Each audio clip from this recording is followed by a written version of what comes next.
Welcome to another episode of Becoming a Man podcast. We will be talking about business, career, relationships, life, and what their journey looks like in becoming a man. And today, I have the privilege of interviewing a author. He's also a engineer, ladies, as well. He is a homeowner as well, and he's from the Virgin Islands. So that's I let y'all run with that with as far as y'all imagination goes. And this brother, uh, believe it or not, is very in tune with his faith. He's also very confident in who he is and where he's going in life. Ladies and gentlemen, we have none other than Brother Jahmal Bazil. That's that's quite an introduction. How you doing, brother? I'm doing well. You I'm good? doing You well. good? Always Good, good, good. man. Thank you for coming today and just talking a little bit about your journey of becoming a man. Thank you for the opportunity. Yeah, it's definitely a privilege to be able to share. This isn't something, at least for me growing up, that we had.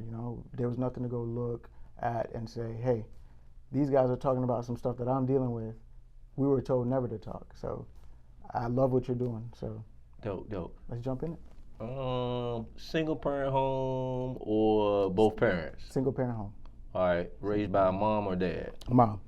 Okay. Do you know your pops or Yep. what? Okay. Know them, hung out with them, been around them, but by the time I came along, so my siblings grew up with him, but I didn't like that. But I knew when we go out and all that stuff, but that relationship was never really there. And because of the type of child I was and man that I am now, the way I think, it didn't really correlate because I challenged a lot of things. Okay. So, do y'all have a relationship? Now, no. No. Have not seen or spoken to my dad in probably over close to 2 decades, I would say. Well, I mean, what is that like for you, knowing that that relationship isn't there? Where are you with that now, and where you're in a different space than where you are now? So, right where I am now, I will say it's hard to imagine sometimes because there's 6 of us, 5 boys. Well, my oldest brother passed, but 5 boys, 1 girl, and I couldn't in my mind understand why you would not, want to be a part and involved and all that. And so I've always been kind of at peace at it, I think, more so than some of my siblings, because I was that kid where it is what it is, right? You work through it. And growing up in the islands, you're as a man, you're taught you just deal with it. There's no expressing, ain't no crying. Where'd you learn to just deal with it? Who taught you that? It wasn't like an instruction. It's just what you saw you never saw a man cry, it was just go do work. Like you got responsibilities, go do work. And where are you from in the Caribbean? St. Croix. St. Croix? Yeah. Okay. So, yeah, it's definitely different, and I think about it a lot. And even like with your book coming out, I thought that was so impactful because fatherhood, like, who molded me, right? There was no one that like shaped the man I became. It was kind of trial and error and looking at my older brothers and saying that'll make sense or that makes sense, and looking at other people that I met. And of course there are men that kind of stepped in different areas, but I wasn't very trusting of them because it was like there was no man around really for me. And so, did your mother, try to remarry, have relationships? How did you handle that, if anything? My mom, that was it. It was nothing. Like, to this day, she says, I'm good. And I always wondered about that because I always kind of prayed, like, somebody would come and kind of give her a different life because, my mom worked hard, man. Like 5 boys, it was crazy in that house. Oh, yeah? Oh, yeah. And you the youngest, right? No, I'm second youngest. I'm 5. Oh, you number 5. How old are you now? 36. Okay, good. So let's fast forward a little bit. Given that you didn't have that type of relationship with your father, did you ever project in a sense of, from observing your brothers, what type of man did you want to become, or So, yes, I thought about manhood relationships a lot. One of the main things, I was a very cognitive child, so one of my main things was I know not what to do. I didn't want to be like my father when it came to the relationship and the family, right? Wasn't a terrible guy. I can't say it was terrible. I just knew like that's not what I want, right? And it was interesting. Like my dad did everything to get my sister's attention because she was the only girl, and she would just be like, whatever, because she too, very, cognitive person, was like, this isn't right.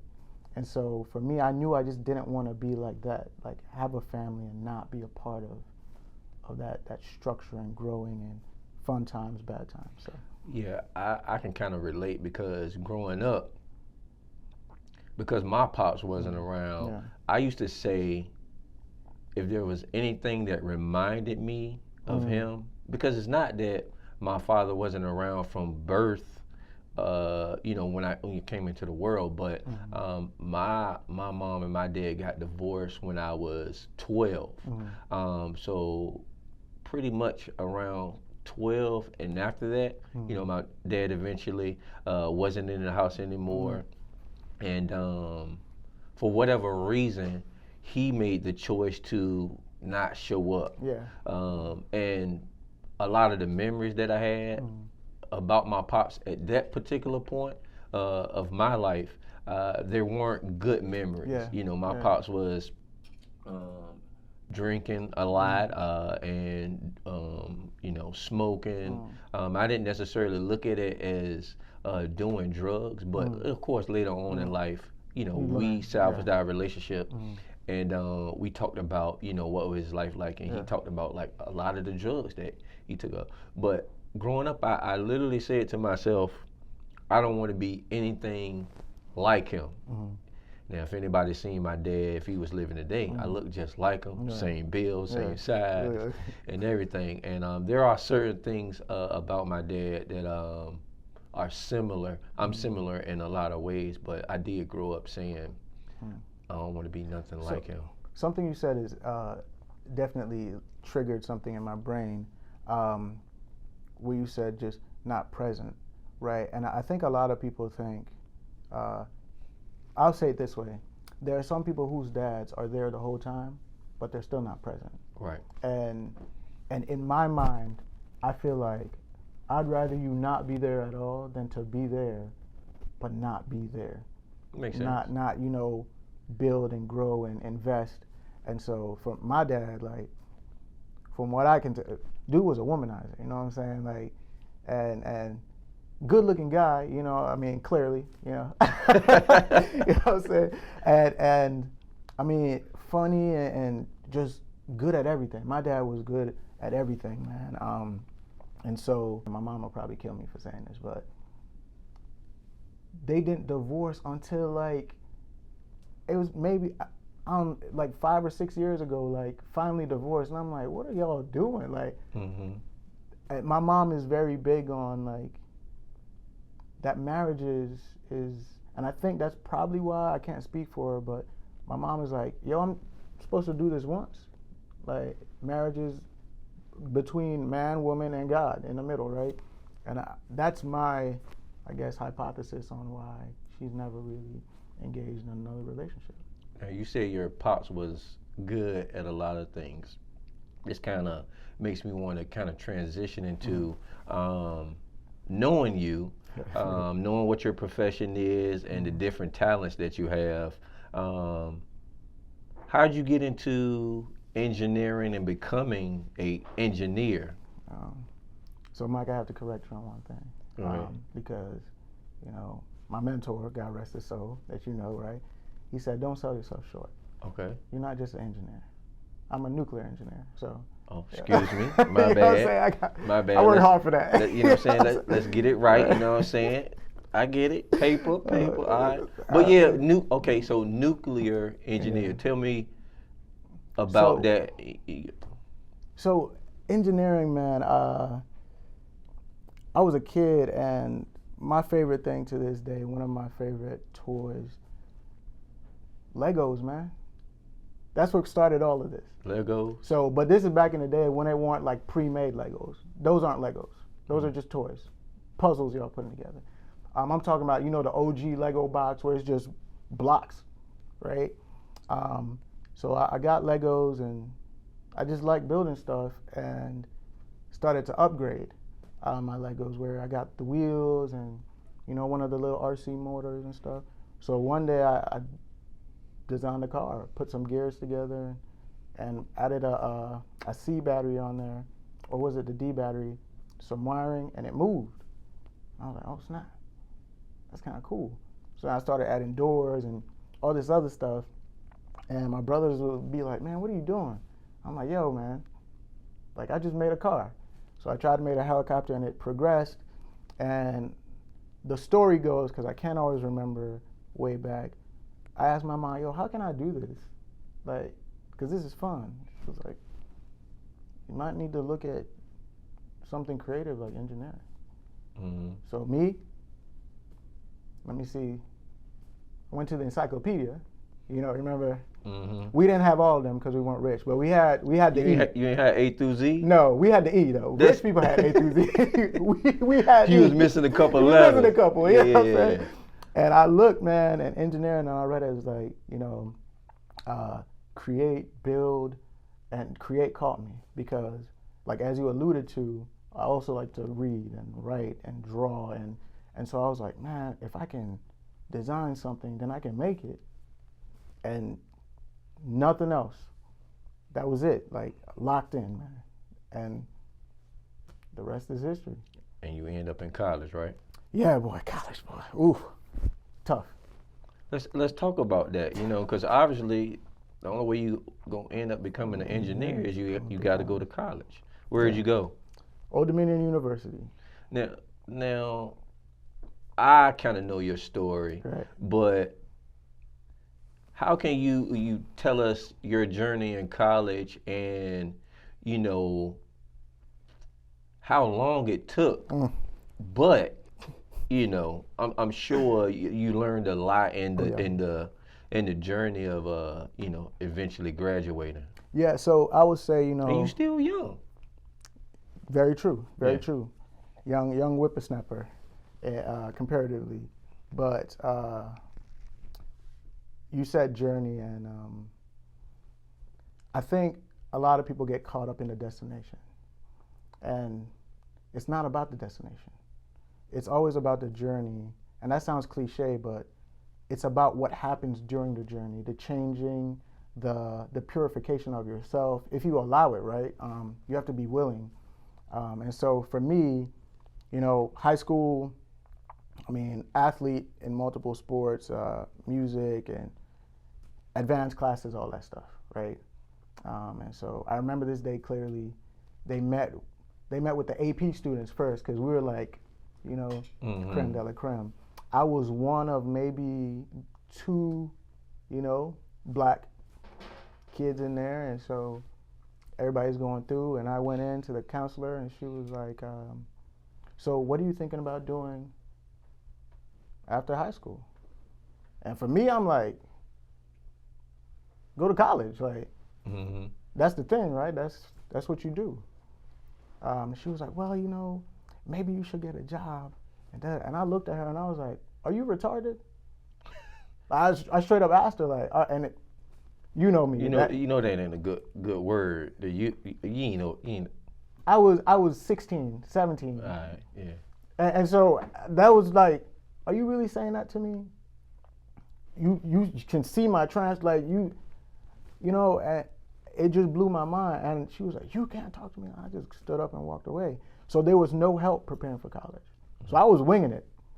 And so my mom was like, well, okay, how are you gonna pay for it? Like, do you need me to do anything? And I was like, no, because at that time, my sister went to college, my two brothers that are older than me went to college. My oldest brother didn't go, and so I'm like, you're doing enough, and it's again that island training. I'm gonna make my own way. I got it. I went to college. No loan, no nothing. I did the FAFSA or whatever. That was it, man. I just went, showed up, some shoes and some clothes, man.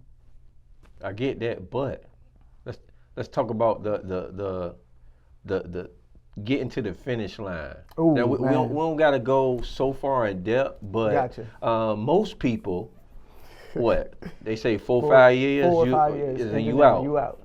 You know? It took me 12 years to graduate with my degree. You got there at what age? 2017. So I was 30 on the dot, I believe. 30 on the dot, meaning 30 years old. When you started college? No. When I finished. When I started, I think I was 17. I was younger because of my birthday. And in the islands, you start school earlier. I think I was 17. 2005 is when I graduated, and I went straight left. But throughout the process, I didn't go straight because I had loans, but I was also paying for school because I couldn't get enough loans to cover everything. Mm-hmm. So I was working 3 jobs and a full-time student, like just grinding, like. And to this day, I don't know how you I did functioned. You know what I'm saying? Because, I'd get up early, go to work, because I worked for ODU as well in housing, which kind of helped out. And I had other jobs throughout the day doing different things. And then, your school side hustles. So I learned very quickly that people went to college, didn't know how to cook. I can cook. Yo, I was setting them up. That was your the hustle. All day. Oh, you throwing a party? Cool. Y'all could throw it at my crib. I worked at housing. I had a nice little spot, me and my roommates. Everybody drinking. I don't drink. What happens when you drink? You get hungry. I got plates of food, baby, all day. And what? How much you sell them on a pop? Oh, for the guys, it was like $8 to $10, depending on what it was, right? The ladies, if you were cute, usually free. If I thought you were cute, I was a kid, man. Don't judge me. If you cute, you get free meals. Hey, free meals, man. All but right. if not, $5 or whatever. But it added up, man. It really did. You can make rice is cheap. You can make a lot of rice. Some seasoned rice. Boy, they be like, man, what you put in this? It's just rice. Cheap. So it was all gain, right? And just finding different ways to survive. And then there are times where I couldn't pay for the semester, but I didn't have a way home. I didn't have a car, right? I didn't really know anybody like that for real.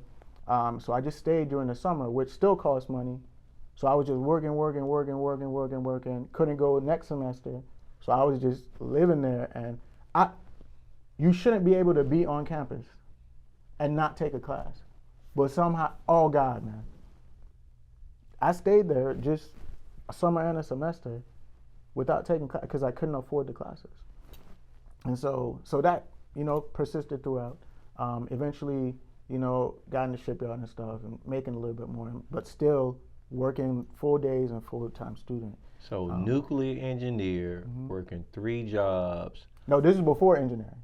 So this was when I was a mechanic. So I'm in the mess, climbing through tanks, all that stuff, doing work, labor. And then, so I got off at 4. I went in at 5, got off at 4, and then class started at 4:15. So now I'm trying to get from Portsmouth, Virginia, to Norfolk, Virginia in rush hour. Always late to class, man. And so it's not about, so you can't work as a nuclear engineer until you have the degree at the shipyard. So I knew where I was going. I just had to get there. And so, so you applied to just work at the shipyard? Yeah. So I actually went through. Or did you apprenticeship type of thing? I went through the apprenticeship program. Okay. Because that was the easiest way to get in. And so apprenticeship program at the time was starting you at $12.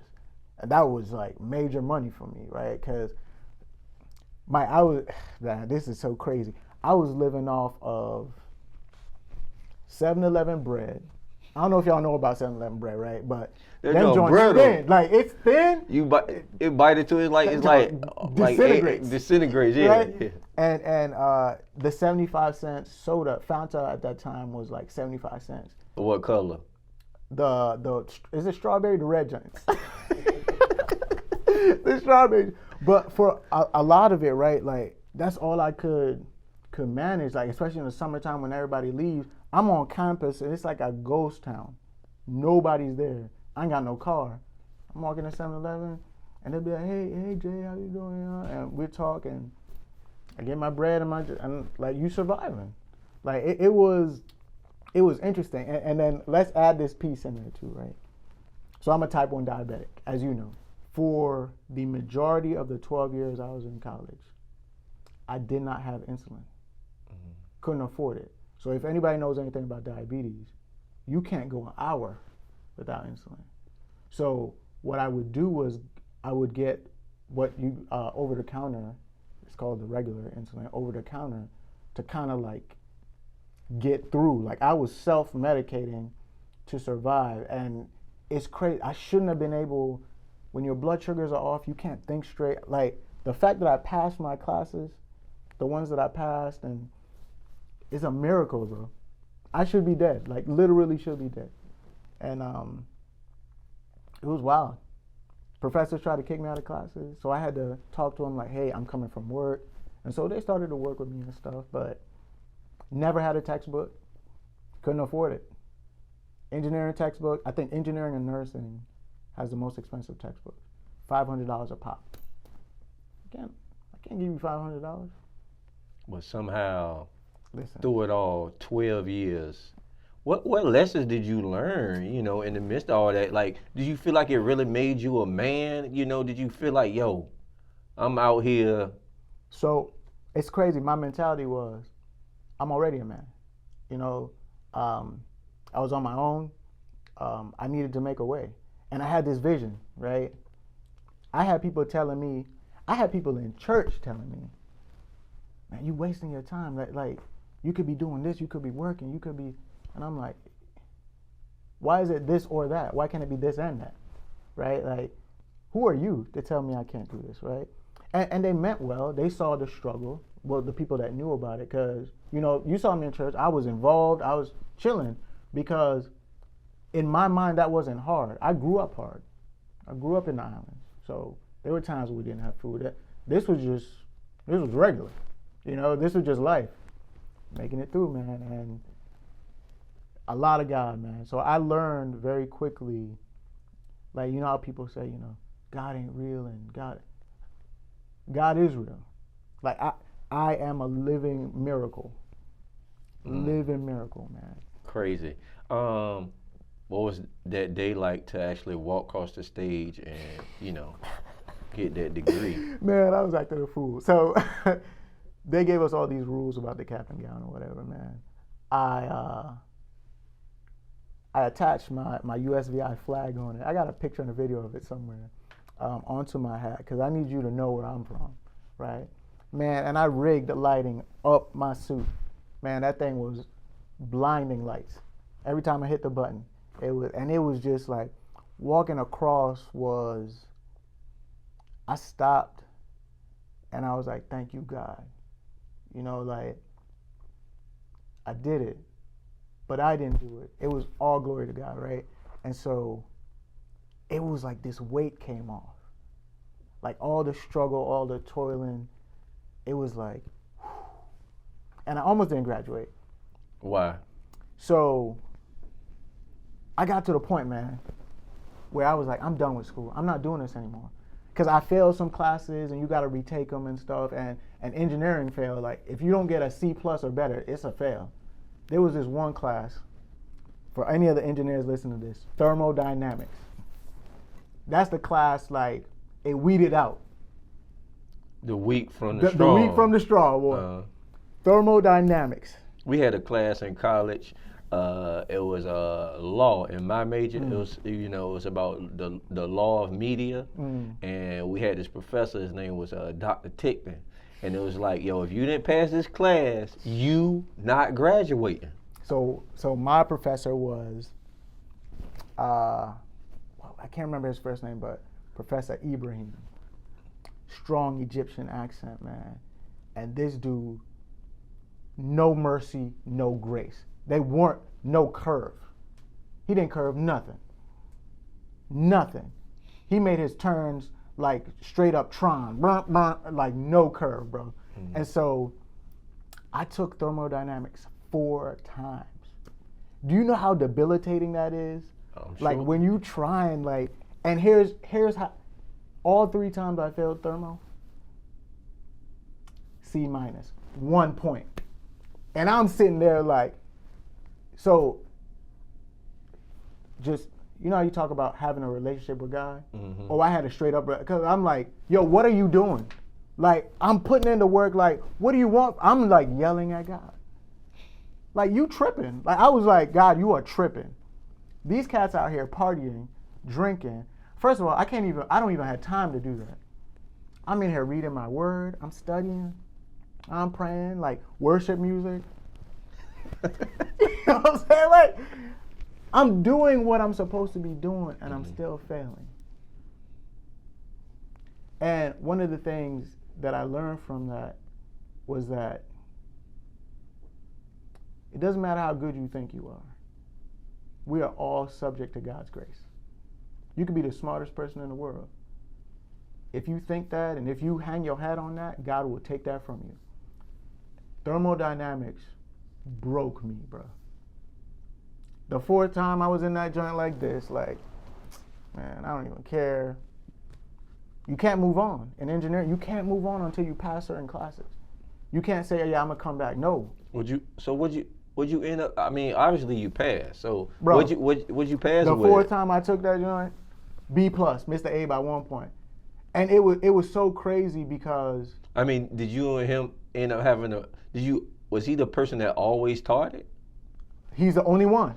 I mean, so did y'all develop a relationship? No. Because you keep coming in and he know you, like. I didn't have time. So office hours and all that stuff, I couldn't do that. I had to go to work. But every time, they had their office hours at certain times. I'm at work. Right. So he did write on my test, you know, you're missing some things, why don't you come see me, right? So on the next test, I wrote, I can't come see you because I got work. What do you want from me? Like, you know, I try to send emails, but at the shipyard, as a mechanic, I don't have access to a computer. So I can't take there's phones. A lot that I can't, none of that, no phone, no nothing. And so I'll take my notes with me, like lunchtime, everybody's eating, I'm sitting in there like, okay, I know we got a pop quiz, you know what I'm saying? And some of these questions are 12 pages long, but I don't have a textbook, so I can't practice problems. So, you know, I look at this stuff, man, and it was just like, man, like, thank you, God. And my work ethic, man, I'm a very driven person. I'm stubborn. Hey, man, you should get out and you should quit. Now, here's the funny part. Thermodynamics 2 technically is harder than 1. I took 2 one time, A+. Easy. I don't even, it doesn't make sense, but that's how it went down. It just needed to happen that way, right. You know? And humbling. Good. So now you graduated, you're an engineer.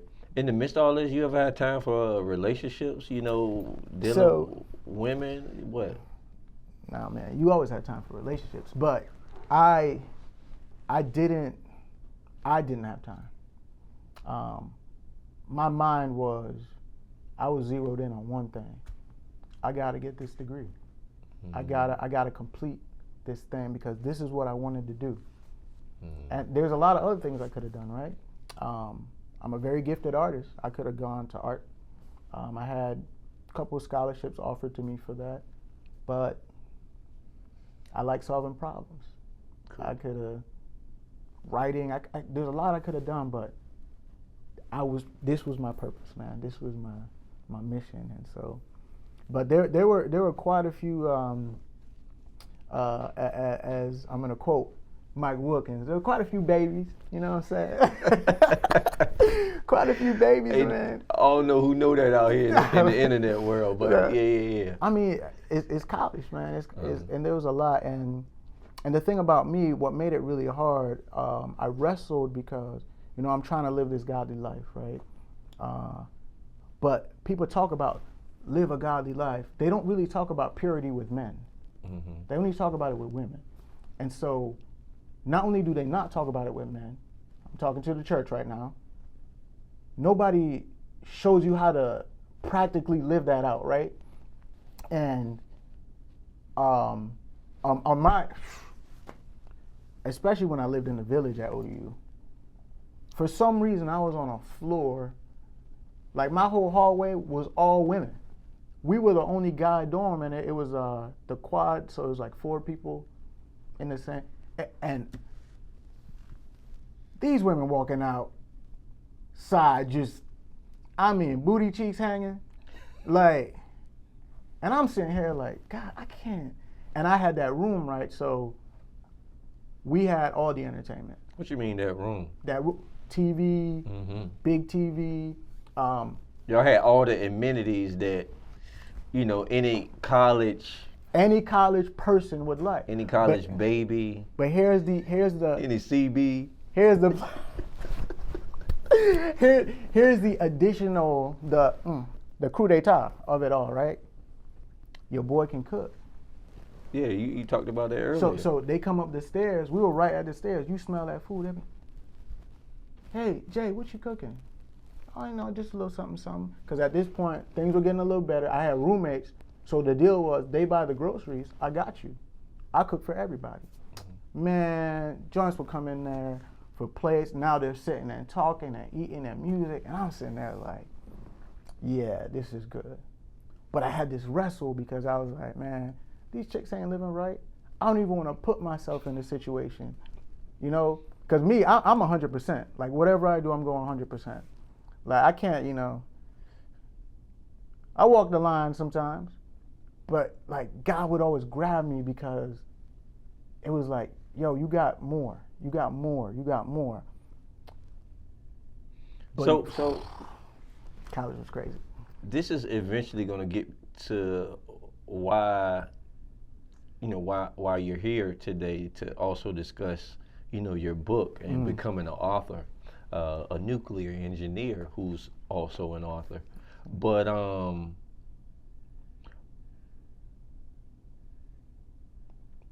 where does this faith come from? Where does this relationship come from? I mean, when we think about how you grew up, Pop's not around. I didn't hear you mention, that. I don't know if y'all went to church every Sunday. Oh, no, we did. Well, we did. Yeah. But, where did this development for God come from? We went to church every Sunday, but that's not what did it. I think I could probably speak for all of my siblings. What really did it is, since I can remember, we would be sitting on the floor, and my mom, King James Version, baby, whithersoever, the poetic, and my mom would just read the Bible. And what's interesting, especially for the boys, the Bible has everything in it. You have war, you got Samson straight killing. Samson was 1,000 dudes with the jaw of a donkey. Like, I was like, yo, this dude is dope. And then David, like, come on, man. This man beat a giant. So the imagination and hearing those stories, we didn't realize it, but my mom was giving us the word. But what made it real for me was I saw my mom struggle, right? And my sister tells a story. I don't know, because a lot of it I don't always remember, but I was 4 apparently, and my mom was sitting in her bathroom crying. And apparently I went in there and I was just drying her tears. I have a problem with women crying, even at that age, right? And I would tell her, it's all right, everything will be all right. And my mom was always happy. She's always willing to help. Somebody comes to the house, she's feeding them. And I'm like, hold up, we ain't got a whole lot here. Like, you got 6 kids, but she was always giving, right? Always happy, always in that word, man. And I've seen my mom or heard my mom, because I would listen in, right? She would pray about things, and it would happen just like she prayed for it. And I was like, you can't tell me this thing ain't real. You know, the fact that growing up, I was diagnosed with diabetes between the ages of 6 and 8. Can't really remember which exact. Mike, I have died so many times. What do Like, you mean? Died.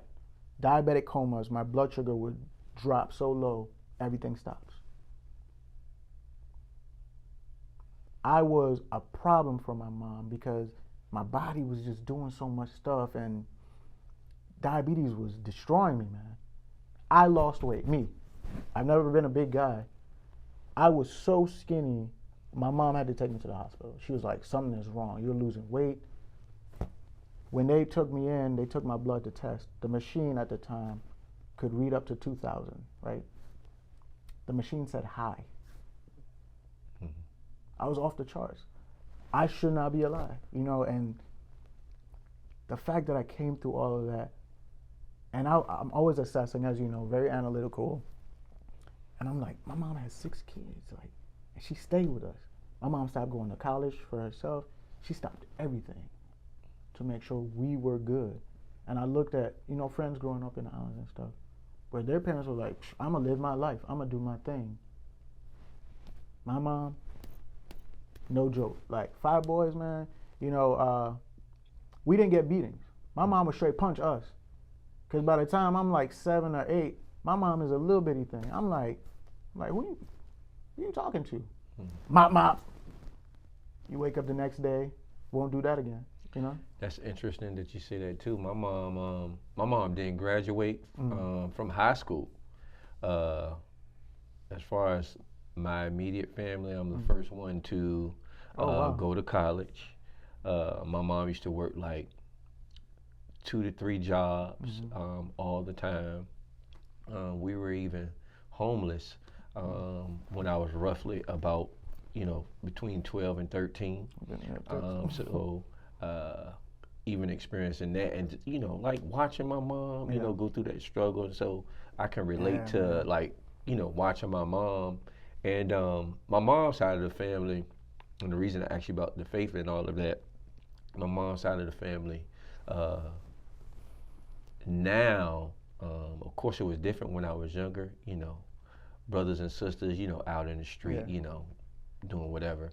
But eventually that side of the family really became, you know, preachers and reverends and stuff like that. Gotta use everybody, man. I grew up, you know, in the church, going to church all the time. And what's interesting now, my mom, she goes to church ever so often, but I would say she's more of, you know, when they say I'm a spiritual person versus physically going inside the church. But, you know, that's good to hear through all of this. And, you know, you're talking about your journey of not feeling like you're not supposed to be here and surviving. I think that's dope. And we started to talk about relationships and what you didn't have time for. And I really want to talk about